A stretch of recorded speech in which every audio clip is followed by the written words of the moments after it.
everybody, welcome back. This is video number 2 of our pin cushion series.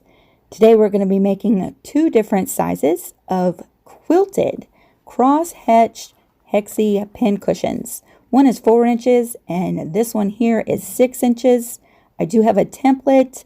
The link for the template will be down in the description box if you're interested in that.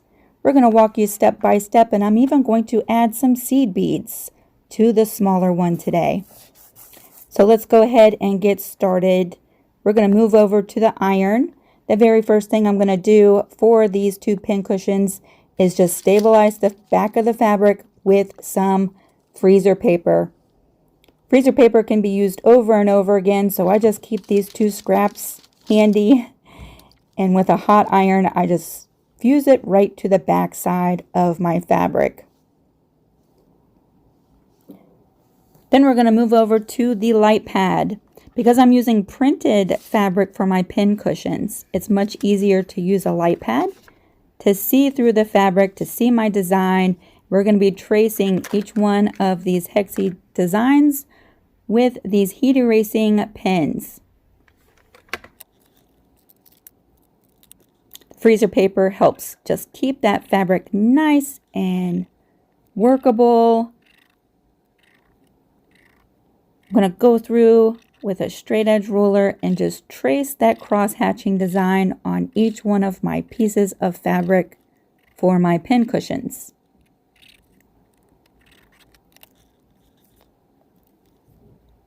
Let's move over to the larger one. You of course could draw this out freehand. You don't have to have the templates. For me, it just makes it go by so much faster. So much more exact and precise.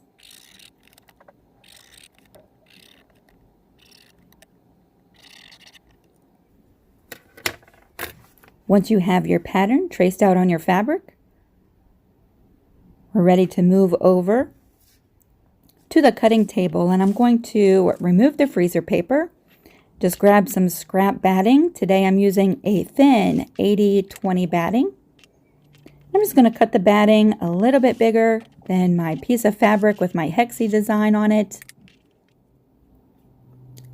And now we can move to the sewing machine. So I like to go ahead and just do a basting stitch around my Hexie. You don't have to do this basting stitch, but I like to just go ahead and baste around the outside of my design before I start actually stitching out the cross hatching pattern.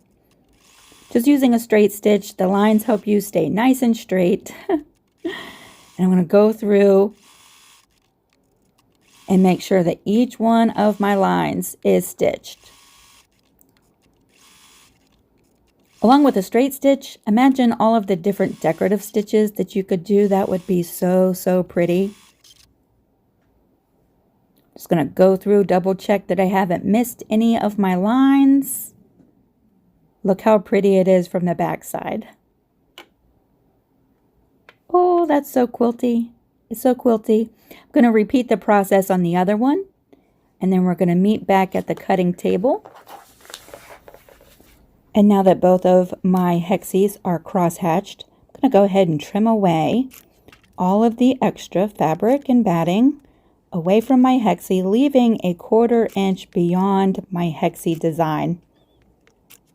That'll give me a 1/4 inch seam allowance. Just going through, trimming all the way around. Our pin cushions are starting to take really pretty shape now. So for the smaller one, I've decided I want to add a little border all the way around my Hexie. So I'm just going to take a scrap piece of fabric and cut myself a strip. For this border, I think I will cut my strip 1.5 inches wide, and just long enough that I'll have enough to go all the way around my Hexie.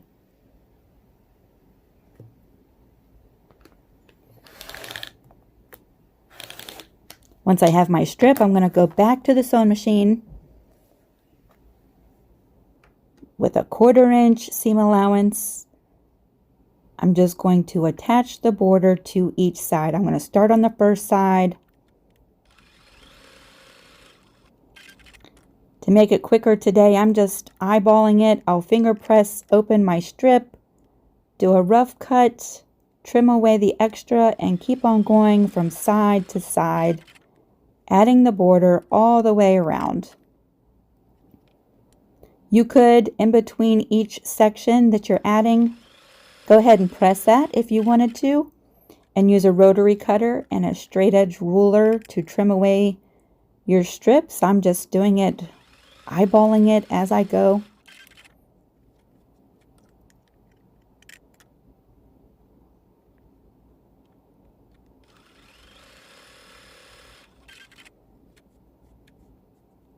Coming to the last side, I'm going to trim this nice and pretty and add the last side's border.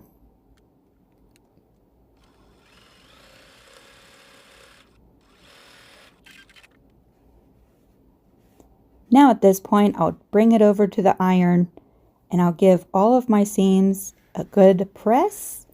And at this point, the heat erasing pen will go away, leaving our very pretty and precise cross-hatching.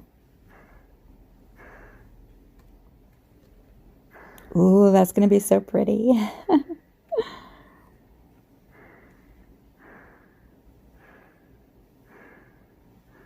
I love cross-hatching. It just looks so timeless, so pretty.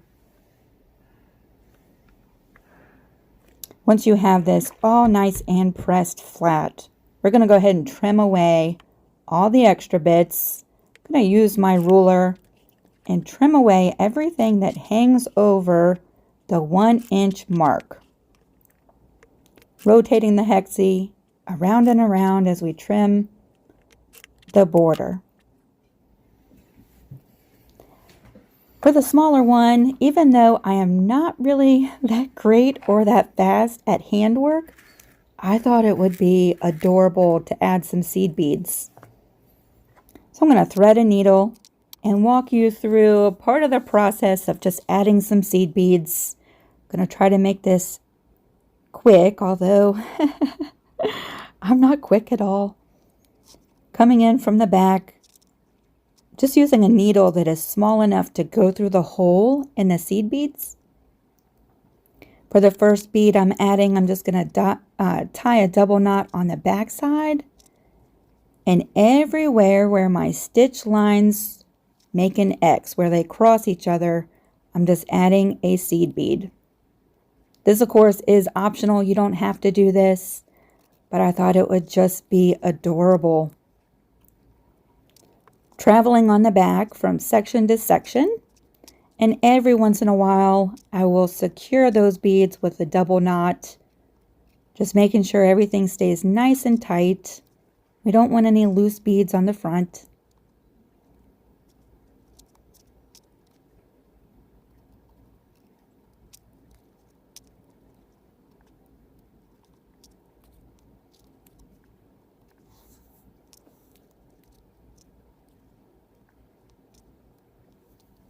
I love the look of the seed beads on the pin cushion. The only drawback to adding buttons and seed beads and all kinds of elements like that is that you have to be careful when you're putting pins into your pin cushion that you don't accidentally hit one, but they're pretty spaced out and they're small little beads, so I think it'll be fine.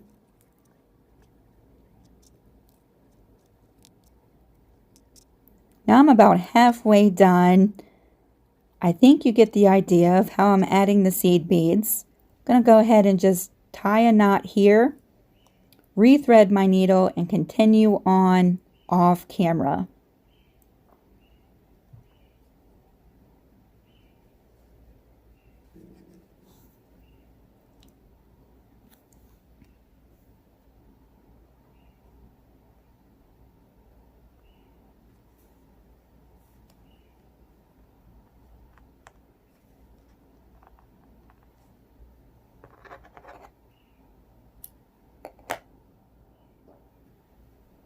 Now that I've added all of the little seed beads, that took a minute. You might be a lot faster than I am. But don't you think that it is so worth the effort? I think that is adorable. Now I'm going to take my Hexie designs and put them pretty side down onto the pretty side of a backing fabric for my pincushion. And with a 1/4 inch seam allowance, I'm going to sew all the way around the hexies, making sure to leave a good size opening so that you can turn your pincushion right side out. I do a back stitch at the very beginning and at the end of this stitch just to lock it in place so it doesn't become unraveled as I'm turning my pincushion right side out.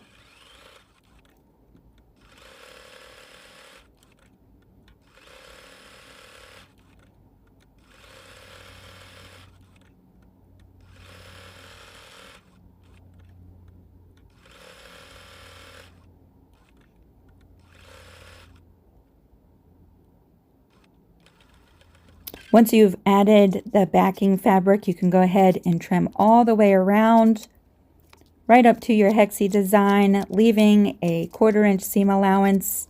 I do like to go in and trim the little corners of my hexie just to reduce some bulk right in those corners. And then being very careful with my beads on this one, I'm going to turn it right side out. And then poke out the little corners on my hexie. I'm just using my fingers. And now we can fill up our hexie.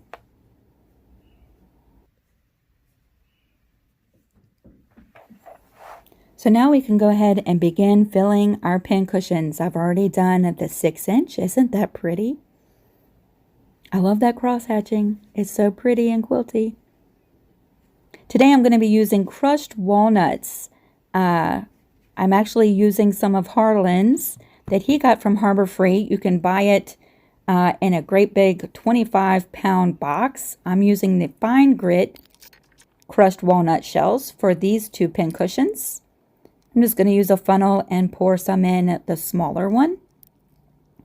You can use all kinds of things to fill your pin cushions.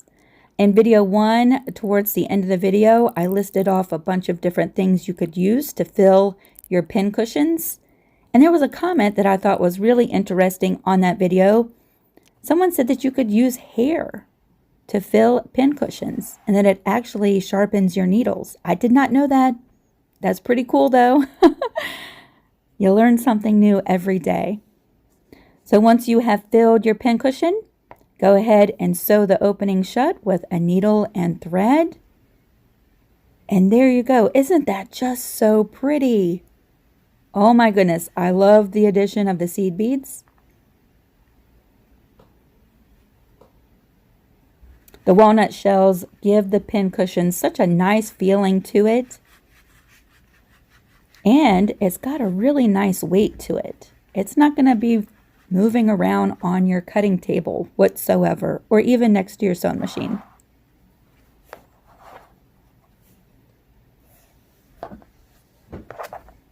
The walnut shells are supposed to sharpen your pins as you use your pin cushion, which is really awesome. I've enjoyed making these 2 pin cushions with you today. I hope this inspires you to make your own pin cushions. Thanks for watching video number 2 of this series, and we'll see you all really soon. Bye, everybody.